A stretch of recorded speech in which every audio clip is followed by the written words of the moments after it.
Ibnu Qayyim rahimahullah mengatakan, lanjutan bahasan kita, banyak kalangan salaf yang berkata,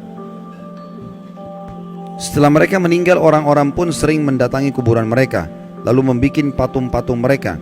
Kemudian setelah masa demi masa berlalu, akhirnya disembahlah patung-patung tersebut. Ini maksudnya penjabaran daripada tafsir tadi Al-Quran itu, ayat sebelumnya yang sudah kita baca. Tadi kita sedang membahas tafsir surah Nuh ayat 23. Jadi awal-awalnya dibuat patung-patung, sampai akhirnya di kuburannya mulai dibuat patungnya dengan alasan syaitan bisikan supaya tidak lupa mukanya, ya. Lalu kemudian mulailah berjalan waktu, lama-lama orang jadi sembah. Nah, sembah itu berarti, sembah artinya kalau kita bilang iyyaka na'budu, hanya kepadamu kami menyembah. Sembah itu tunduk, patuh, cinta, ya. Itu semua makna-makna sembah. Jadi akhirnya berlebihan pada benda-benda mati seperti ini. Diriwayatkan dari Umar radhiyallahu anhu bahwasanya Rasulullah sallallahu alaihi wasallam bersabda dalam hadis Bukhari Muslim, "La tatruni kama atratin Nasara ibn Maryam, innama ana 'abdun faqulu Abdullahi wa rasuluh." Jangan pernah kalian berlebihan dalam memujiku sebagaimana orang-orang Nasrani telah berlebihan memuji Isa putra Maryam. Aku hanyalah seorang hamba, maka katakanlah hamba Allah dan Rasulnya. Ya. Jadi Nabi Isa itu dulu alaihissalam, kaumnya awal menganggap dia nabi, manusia biasa. Awalnya Hawariyun, sahabat-sahabatnya dulu begitu. Berjalan waktu, mereka mulai menganggap Isa ini manusia suci dan lahir tanpa ayah, berarti dia anaknya Tuhan. Mulai pindah ke situ, namanya gulu, berlebihan. Akhirnya memposisikan Nabi Isa alaihissalam bukan lagi pada posisinya sebagai utusan Allah saja, tapi sudah luar biasa, sampai pada tingkat yang menganggap Isa dan ibunya Maryam alaihissalam adalah Tuhan. Awalnya tidak, tapi lama-lama ke situ. Awalnya cuma, oh ini orang soleh, ini nabi. Oh, akhirnya mulailah diinterpretasikan, dijabar-jabarkan. Nah ini kayaknya dia lahir tanpa ayah, berarti anaknya Tuhan nih. Nah berarti ya supaya kita tidak lupa buat patungnya. Sekarang orang Nasrani banyak tidak sadar, mereka bukan lagi sembah Allah, bukan juga bahkan sembah Nabi Isa, tapi sembah apa? Patung. Ditaruh patung di situ, mengatakan itu patung Nabi Isa, patung Maryam. Patung, gak ada hubungannya sebenarnya. Tapi seperti itu. Dan apa bedanya dengan kaumnya Nabi Nuh yang tadinya buat patung, awal-awal diminta-minta, lama-lama akhirnya disembah. Sementara Nabi Isa alaihissalam berlepas tangan dengan itu, ya. Saya nggak tahu sudah pernah saya bacain belum dalam surah Al-Maidah ayatnya. Belum. Kita buka sekarang Al-Maidah. Kita lihat bagaimana Nabi Isa alaihissalam nanti pada hari kiamat itu, kalau tidak salah di ayat 116, ya. Bagaimana Nabi Isa alaihissalam nanti dihakimi oleh Allah. Maksudnya Allah subhanahu wa ta'ala akan mengajak bicara Isa di depan makhluk semuanya, terutama pengikutnya yang menganggapnya sebagai Tuhan. Sudah buka 116? Baik, saya bacakan. A'udzubillahi minasyaitonirrajim. Wa idh qala Allahu ya Isa ibn Maryam anta qulta lin-nasi ittakhiduni wa ummi ilahaini min dunillah. Qala subhanaka ma yakunu li an aqula ma laysa li bihaqq.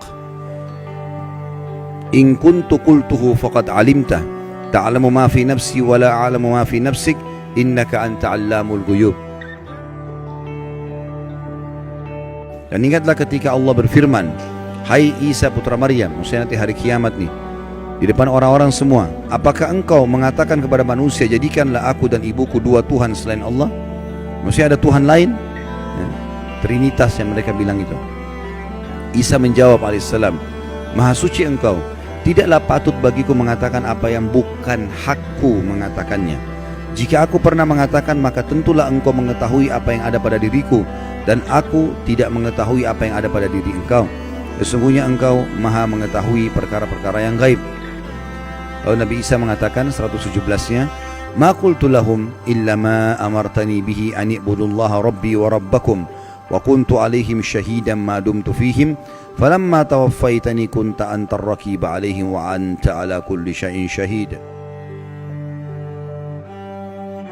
Aku tidak pernah mengatakan kepada mereka kecuali apa yang engkau katakan kepadaku, yaitu sembahlah Allah Tuhanku dan Tuhan kalian. Ini ajaran Nabi Isa AS kepada orang-orang Nasrani. Enggak pernah dia bilang, jadikan saya sebagai anak Tuhan, jadikan ibu saya sebagai Tuhan. Dan aku menjadi saksi terhadap mereka selama aku berada di antara mereka. Maka setelah engkau wafatkan aku, engkau lah yang mengawasi mereka, dan engkau adalah maha menyaksikan atas segala sesuatu.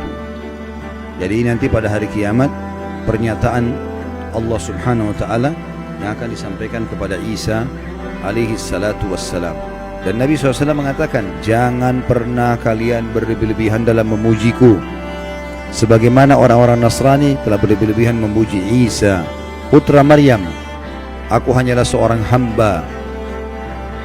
Maka katakanlah hamba Allah dan Rasulnya, ya, Abdullahi wa Rasuluh. Juga sabda Nabi SAW di dalam hadis riwayat Imam Ahmad, Tirmidzi, Ibnu Majah dari Ibnu Abbas radhiyallahu anhuman, bahwasanya Rasulullah SAW bersabda, iyyakum wal gulu fa innama ahlaka man kana qablakumul gulu. Jauhilah oleh kalian sikap berlebihan, karena sungguhnya sikap berlebihan itu yang telah menghancurkan umat-umat sebelum kalian. Jadi ini akan membinasakan, karena kalau ada orang, ada dosa-dosa, ada dua macam Bapak Ibu sekalian, ya. Ada dosa syahwat, dosa yang diikuti dengan hawa nafsu, kayak zina, riba, ya, mencuri. Ini orang yang melakukannya tahu kalau dia salah. Semua orang tahu salah. Mukul orang, gunjing, ambil barang orang lain, dia tahu dirinya salah. Dari ini lebih mudah taubat. Tapi yang masalah dosa kedua, namanya dosa syubhat. Syubhat semua dalam hidupnya. Dia pikir dirinya ibadah padahal selagi salah. Ini bahaya sekali. Orang nggak tahu masuk dalam syirik, masuk dalam bid'ah. Dia pikir dirinya ibadah padahal sebenarnya salah. Diingatkan Rasulullah tidak pernah contohkan, nggak apa-apa. Kok nggak apa-apa ini? Gimana caranya nggak apa-apa? Nabimu tidak pernah contohin, nggak apa-apa? Gimana? Sahabat nggak pernah contohin, nggak apa-apa? Ini bahaya sekali, ini resikonya besar, ya.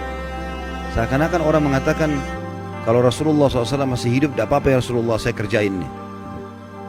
Walaupun anda belum ajarkan. Kira-kira kalau dia bilang begitu depan Nabi, diapain sama Nabi itu? Pasti dia dihardikin, tidak boleh. Gimana caranya? Ya. Para sahabat saja tidak ada yang berani itu. Ada yang pernah bilang, kan ada beberapa sahabat yang melakukan perbuatan Nabi nggak pernah contohkan. Jangan lupa loh, waktu itu wahyu masih turun. Dan ada dalam sunnah-sunnah Nabi ada namanya kauliyah, perkataan, ada fi'liyah, ada perbuatan, ada takririyah, persetujuan Nabi. Kalau sesuai dengan wahyu, Nabi nggak tegur, Nabi biarin aja. Kalau dilarang, Nabi larang. Karena wahyu lagi proses turun. Kalau sekarang Nabi SAW sudah meninggal, agama Islam sudah sempurna. Gitu. Untuk apa kita mengatakan boleh kita tambah-tambah? Kan jadi masalah. Syubhat jadi dia. Dia pikir dirinya ibadah padahal lagi salah. Kan ini jadi masalah ini. Habis waktunya bertahun-tahun dalam hal-hal yang tidak ada gunanya. Gitu. Orang jaga kuburan, di situ dipakai kesyirikan. Orang minta-minta pada jenazah, dia anggap dirinya ibadah. Duit ambil dari situ, hidup dari situ, ini kan masalah ini. Jadi banyak orang subhanallah tidak sadar padahal dia masuk dalam dosa syubhat. Dan ini lebih bahaya karena orangnya susah taubat. Dia anggap dirinya benar soalnya. Ini masalah ini. Mudah-mudahan Allah selamatkan kita dari situ.